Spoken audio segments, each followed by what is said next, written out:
So the Angela Merkel era is over. She is no longer in power. She was, I believe, the Chancellor of Germany for like 16 years, which is pretty crazy because that's way too long for one person to be at the helm. So I definitely think that something like that shouldn't be allowed. But, I guess that's what went down in Germany.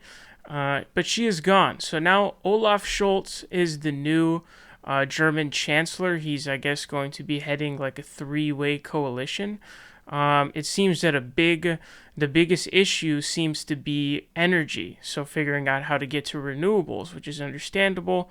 Obviously, trying to get to clean and renewable energy, not only for it being renewable, but also for it to not be able to, destroy our climate, right? So we can preserve the climate as much as possible. Now, Angela Merkel was a conservative, but Olaf Scholz is a social democrat. So he's a social democrat in Germany. Now, what was really interesting this is the main thing that I wanted to talk about here. When he actually had sworn in, there was an optional part, I believe, where it says, I think the phrase is "so help me God," I believe. But it is an optional phrase, and he actually decided against using it. So he actually didn't use the phrase, he omitted the phrase from his swear-in.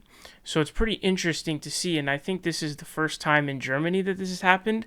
And I believe Olaf doesn't have any religious affiliation, which is really cool.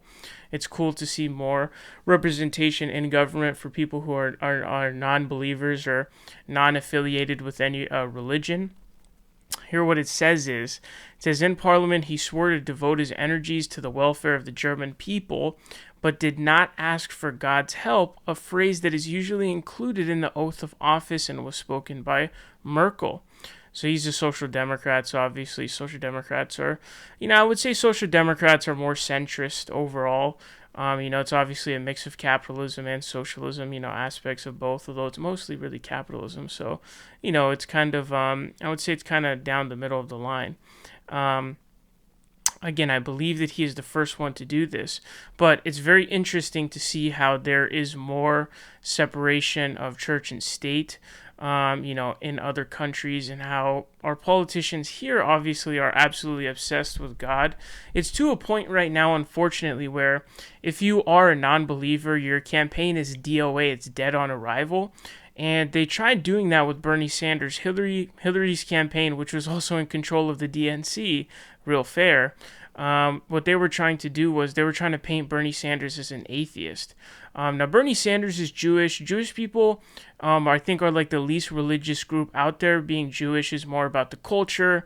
Jews don't really seem to believe in even a God, or if they do believe in a God, it's confusing as to what it even means. So it's more of a cultural thing. So I think Bernie Sanders falls into that kind of category, and he publicly had said, he believed in spirituality and how it was all about helping others.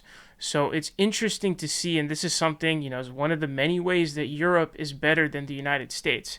The only way that Europe isn't better than the United States is, maybe like free speech freedoms. Like that's an area where I think Europe is worse for sure. But I would say in almost every other way, I would say Europe is pretty much better, whether it be the welfare state or corporate regulation or democracy or these kinds of different things, stuff like being, open to non-religiosity, things of this nature. Obviously, we see the batshit crazy stuff that goes on in the Republican Party where all it is just a jerk-off session to see who can get faster to that conclusion of just who can support God the most. So this is really dope to see, very cool to see. And hopefully we'll see more of this, not only in Germany and other nations, but hopefully in the United States. Hopefully one day being non-affiliated with religion is not a DOA for your campaign.